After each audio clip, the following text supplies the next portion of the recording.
As pessoas sempre perguntam qual é a melhor maneira de você mapear clima organizacional. É claro que, via de regra, existem questionários para isso, que são tabulados e mapeado as percepções das pessoas sobre a realidade de uma determinada organização. E departamentos específicos. Por exemplo, quando você faz um mapeamento de clima, você consegue fazer da universidade toda, por exemplo, identificar onde estariam as maiores fontes de conflito. Isso não é em tempos atuais, não é difícil. É claro que você tem que planejar com antecedência, até porque dá para você utilizar os computadores e não há um investimento significativo para que isso seja realizado. Mas isso não é a única alternativa para pesquisas de clima. Pessoas que têm equipes pequenas devem utilizar o que se define como conversas estratégicas. Você conversar continuamente com a sua equipe é uma forma de você estar mapeando exatamente o que está ocorrendo. Ir além de você apresentar ordens específicas para as pessoas, mas você está atento e conversando continuamente. Sabe, a hora do cafezinho, a hora de uma situação onde haja interação entre pessoas, todos esses momentos são momentos apropriados para que você comece a mapear a realidade da qual você lidera. Qual a percepção que você tem sobre isso? Comece a ouvir muito as pessoas e você, de certa maneira, o que a gente pode definir isso como conversas estratégicas, de certa maneira você está mapeando o clima do seu local. Ok? Isso é um exercício contínuo. Isso se torna hábito.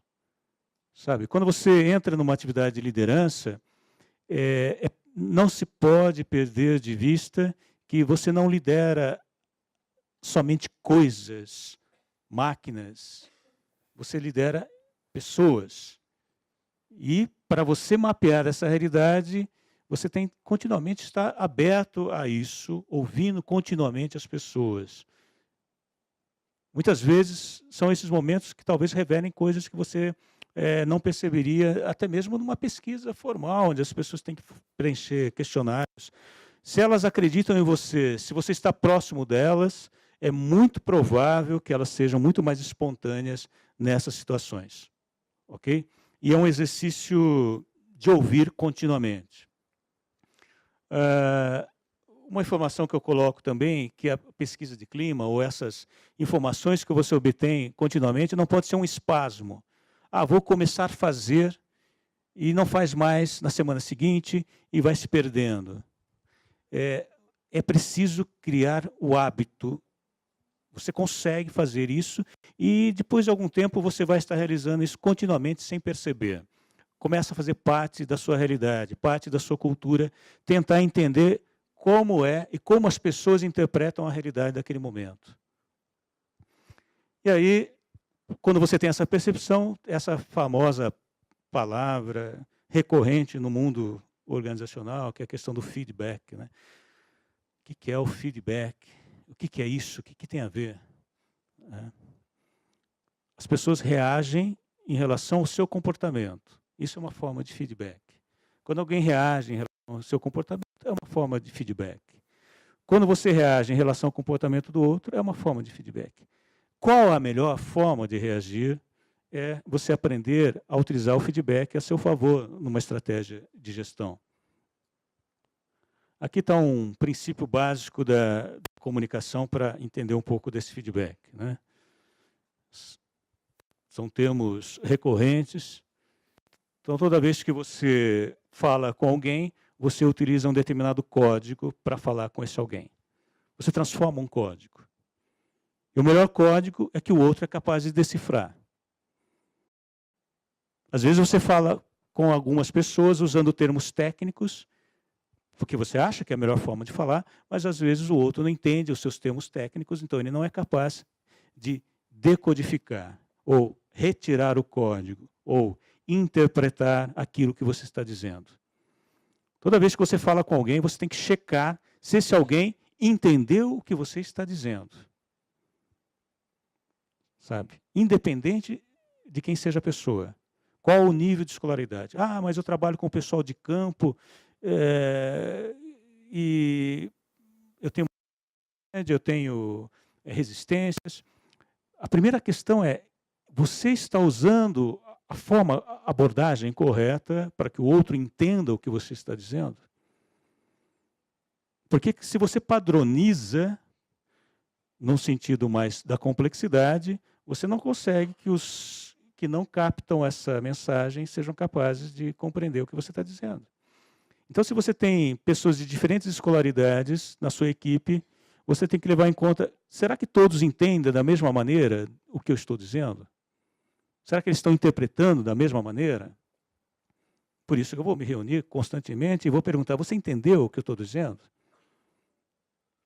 Sabe, dê um exemplo, cite um exemplo no seu dia a dia onde ocorreram problemas e utilize a ocorrência de problemas como formas de compreensão. Algumas pessoas aprendem melhor assim. Algumas pessoas aprendem melhor você explicando, sabe? A tentativa de você utilizar a teoria e o conhecimento no mundo tácito. Tem pessoas que aprendem e querem saber qual é a aplicação disso. Porque elas entendem no fazendo. Então, se você usa exemplos, situações que ocorreram, erros que ocorreram, uso inadequado de equipamento que ocorreu, o que causou, tudo isso pode, para algumas pessoas, ser melhor compreendido do que para outras. Para outras, talvez você use uma linguagem menos formal, para outros, mais formal, outros mais técnico, mas quem está comandando pessoas deve fazer uma leitura da realidade para utilizar os procedimentos corretos na condução de qualquer informação. Fora todo esse mecanismo de emissor, código, mensagem, decodificação, quer dizer, retirar o código, interpretar para que o outro realmente receba a informação, é um grande erro no seu dia a dia, quando você fala alguma coisa e o seu diretor disse, você falou para a sua equipe? Falei. Ok. Mas falar não significa um processo comunicacional. Falar só é um processo comunicacional se o outro entendeu o que você está dizendo. Simplesmente falar é um processo informacional, onde você veiculou uma informação. Todo mundo já deve ter passado pela seguinte situação. Poxa, mas eu falei para eles e o erro continua. Você informou e o erro continua. Você informou, mas eles não decodificaram. Eles não entenderam o que você quis dizer. Eles não entenderam a complexidade, eles não entenderam a importância daquilo, eles não entenderam o risco efetivo daquilo, eles não estão entendendo. Então, simplesmente falar, dar ordens, não é um processo comunicacional, ok? E nos tempos atuais, nós temos muito mais problemas do que tinha há 30 anos atrás. Hoje, uma pessoa que tem problemas na sua equipe e que todo mundo acaba se comunicando de alguma maneira, de forma instantânea, e está comentando da reunião que teve por WhatsApp, muitas vezes durante a reunião, e estão tendo percepções.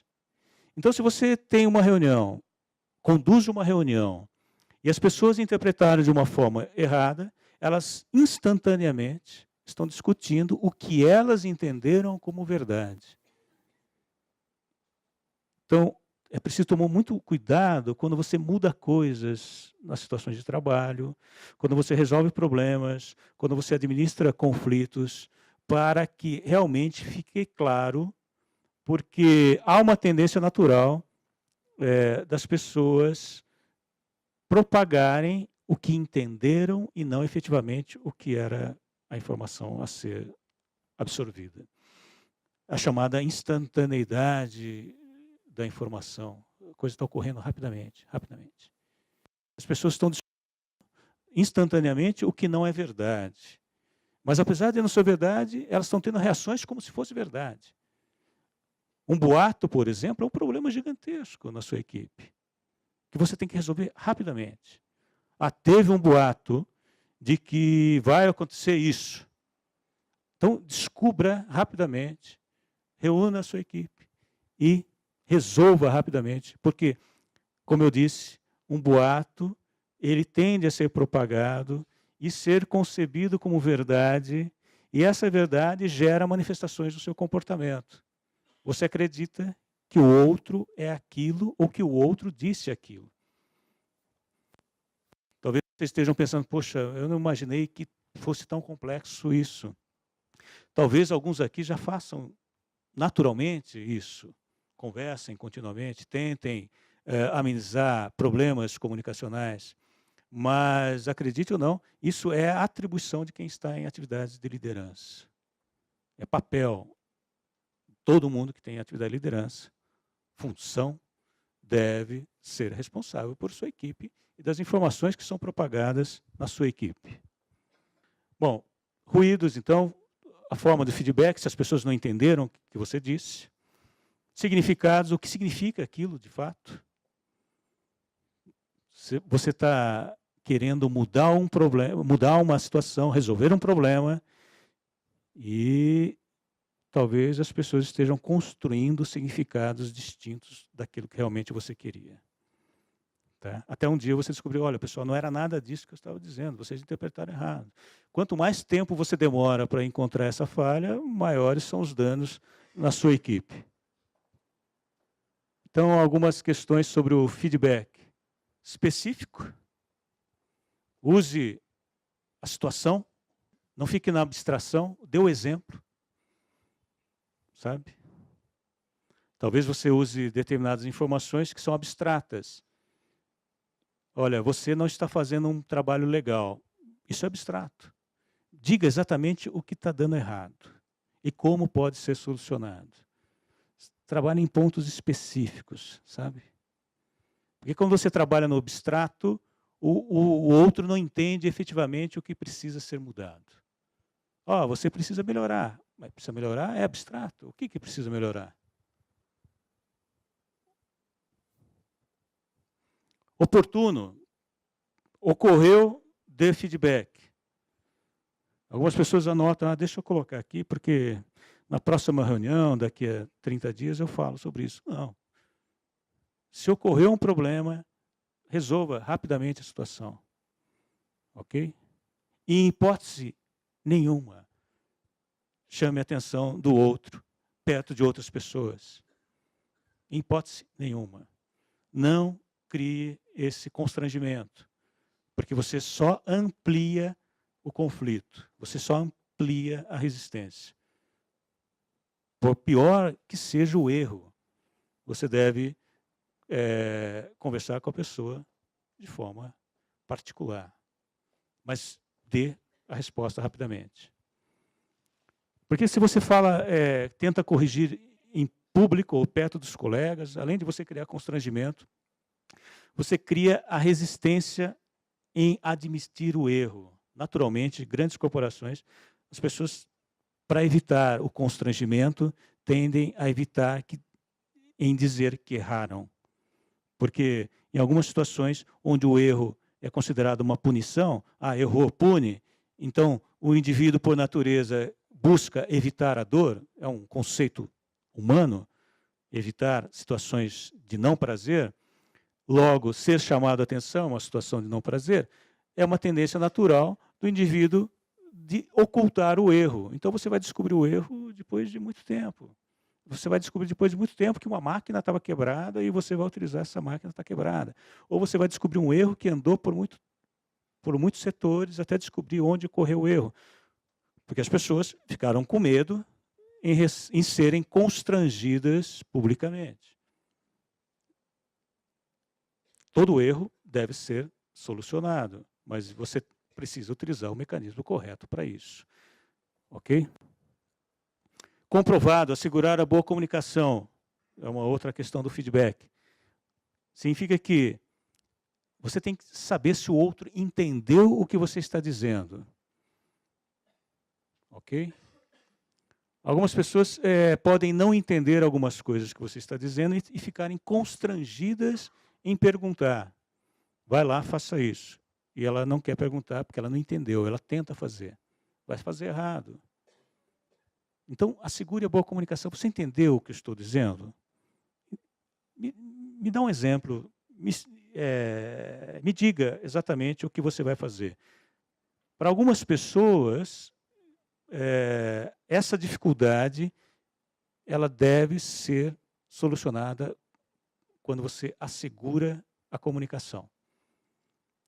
Volto a falar, não basta você dar a ordem, porque isso é um processo informacional, você tem que transformar informação em comunicação. Você só transforma informação em comunicação quando você tem certeza que o outro entendeu, que entrou no universo cognitivo do outro, que ele é capaz de absorver aquela informação. Bom, são algumas regras básicas para que você tenha um feedback eficaz. Em relação à mudança também, existe um fator bastante interessante que é você vai perceber que toda vez que você propõe uma mudança, as resistências são bem maiores do que as forças favoráveis. Toda a situação atual, ela luta em se manter. Sabe, a chamada situação atual, ela prevalece. Você vai ter num grupo pessoas com mais evidência, deixa como está, não mexe nisso, vamos continuar do mesmo jeito, que está funcionando. Isso não tem jeito, não dá. Se você adere a essa ideia, você também, como liderança, desiste. E desistir, né, é você criar uma condição de que a situação atual é a melhor situação para o seu ambiente de trabalho. As pessoas desistem facilmente da mudança.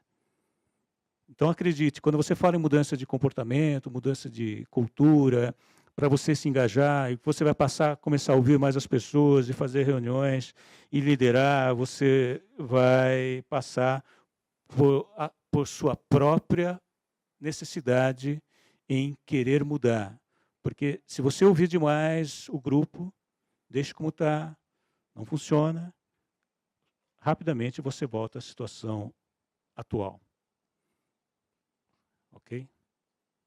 E tem uma coisa interessante sobre questões de mudança. Se vocês olharem na história, de forma geral, tudo que deixou de mudar, desapareceu. Tudo que deixou de mudar, foi extinto. Então, a mudança é uma condição necessária para você continuar existindo. Certo? Porque, acredite, algumas coisas desaparecem se não mudam. Ok? Você torna um ambiente extremamente conflituoso, um ambiente desagradável, pressão para todo lado, e alguns indivíduos acabam até aceitando o ambiente inóspito como a realidade. Não, aqui as coisas são ruins mesmo, é assim que funciona, melhor não mexer e deixar assim. É como se acostumasse com o ambiente inóspito, ruim. Não é? Mas esse ambiente, se for levar em conta, em comparação a outros organismos vivos, o ambiente social, o ambiente de grupo, ele tende a desaparecer. Chega no momento que fica intolerável a situação. Ok? Ainda sobre feedback, então, você tem o objetivo do feedback, retorno a fim de aprimorar as competências do outro. Quando você fala para o outro, o objetivo é que não seja uma punição, você não está punindo. Você tem que fazer do feedback uma oportunidade de que o outro esteja aprendendo. Que o outro é capaz de aprender, que o outro é capaz de mudar as suas concepções sobre a realidade. É uma oportunidade que você dá à pessoa a se desenvolver. E revela as percepções e reações do outro. Muitas vezes o outro não está percebendo, como eu havia falado lá naquele quadro, das diferentes percepções da manifestação do indivíduo para o outro, você também tem que dar o feedback, porque as pessoas podem achar que estão fazendo as coisas certas. E você, na liderança, deve dizer, olha, o caminho é esse. E você só vai ser ouvido se o outro acreditar que você está apontando na direção certa também. Sabe? Conversar, ouvir, sondar a realidade e solucionar problemas. Aqui eu coloquei um exemplo apenas só para ilustrar, se todo problema que você tivesse, você criasse um mapeamento de como você deveria solucionar eles, né? Então, o diagnóstico, a causa, o tipo de problema, a ação, a orientação e o controle periódico que você faria para determinados problemas que ocorrem no seu contexto. Colocar isso de uma forma que você está controlando a realidade, você está mapeando e estabelecendo processos de mudança. Não ficar, como se diz de forma coloquial, apagando incêndio. Todo dia você está fazendo alguma coisa que não estava sendo prevista e que você toma uma ação e que as coisas vão ficando para trás. Se você perceber que decodificar quais são exatamente os problemas que você tem e apresentar uma estratégia de solução para você mesmo e que você possa criar uma conduta de como isso deve ser solucionado, ajudaria de forma acentuada a você começar a entender a realidade como alguma coisa que pode ser gerida. Ok? Eu acredito que talvez isso seja a maior resistência, né? Porque a maior parte das pessoas preferem ficar na rotina de como as coisas são feitas e vamos deixar assim. No momento que você começa a enxergar a realidade de uma forma diferente e apresentar soluções para essa realidade, você deixa de ser um técnico para ser um gestor, efetivamente. Desculpa, tem uma questão grande também com relação aos modelos e padrões de comportamento. A gente vê muito que os funcionários se motivam mais para o mau exemplo do que para o bom exemplo, né? Que às vezes tem um que está trabalhando, está fazendo uma atividade legal e chega outro que não ajuda muito, né? E ao invés de reforçar esse trabalho, dizer, que legal que você está fazendo uma coisa, que está desenvolvendo, ele vai, por que você está fazendo? Se você fizer ou não fizer, vai dar na mesma, né? E a pessoa se desmotiva a trabalhar por conta desse paradigma, né? Desse modelo de comportamento. Eu acho que nós estamos num momento da sociedade onde há um processo intenso de mudança. Por exemplo, a questão da corrupção no país, até então muitos acreditando que seria uma situação corriqueira e que não havia nenhuma ação efetiva para isso, está mudando significativamente esse cenário, né? E tanto que essa mudança tem sido significativa que a expectativa é ampla em relação a um tipo de mudança de comportamento para esse tipo de conduta. E que há ações efetivas para que a concepção do que é errado não prevaleça sobre o que é certo. Quando você fala em mudanças de comportamento dentro da administração pública, segue o mesmo caminho. É um processo lento, do qual, toda vez que você iniciar alguma coisa, você vai ter o que é mais evidente, que são essas resistências de uma história que precisa ser mudada. E não vai mudar da noite para o dia, não vai mudar a semana que vem, o mês que vem. Mas começar a medir as suas estratégias na sua ação, gradativamente, as pequenas coisas que você faz. E que você vai, gradativamente, mudando a concepção do que é o comportamento adequado dentro de uma prática da gestão pública, você vai medindo e que quando você estiver lá na frente, depois de algum tempo, pode durar mais tempo para alguns, menos para outros, e você olhar para trás, você vai perceber que valeu a pena mudar, porque as mudanças elas vão se acumulando gradativamente. E o que é valorizado passa a ser o reconhecimento de aderir a um processo do que prevalece o interesse público, de quem é o servidor público e como ele deve agir numa situação de atender às necessidades da população. Do que é a nossa realidade, no caso da universidade. Não é? Em física, se diz uma coisa muito interessante, que o movimento inicial requer mais força. Né? Quando você começa a mover um objeto muito pesado, até você movimentar ele, requer uma força gigantesca. Mas depois que ele começa a entrar em movimento, ele começa, de fato, ser mais rapidamente concebido como correto. Em mudança comportamental, é exatamente isso. Sabe? Se você acredita que pode mudar a sua área lá, eu sugiro que você persista nessas ações. E não espere que seja uma atividade de ação e reação. Tá? Normalmente as pessoas não acreditam porque é mais fácil não acreditar. Requer menos esforço intelectual. Não vai mudar. Estou próximo da aposentadoria, deixa para lá. Já sofri demais. Então, tudo isso são questões que, obviamente, alimentam o gráfico do que é a resistência, do que muitos colocaram aí. Porque é a chamada zona de conforto. Estamos vivendo assim, mantenha-se assim. Mas aqueles que são pioneiros e que acreditam vão marcar uma história significativa num processo de mudança da percepção do que é a universidade pública, do que é a administração pública. Ok? Ok? Só para finalizar, tem um pequeno vídeo, deixando claro que eu fiz uma adaptação de um pequeno vídeo de 2 minutos, uma historinha, só para falar de mudança.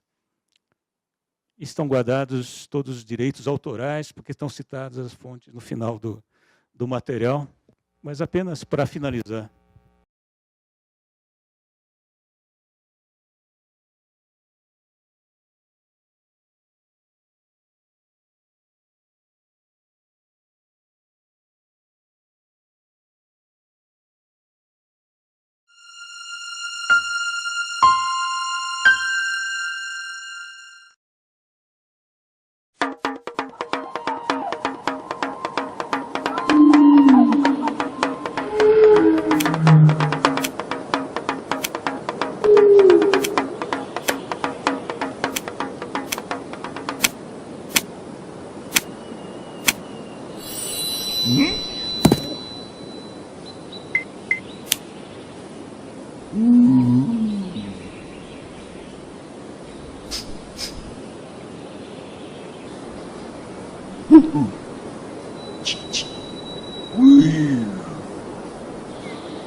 Bom, toda vez que você aprender a apresentar uma ideia nova, você vai ter resistência e é natural.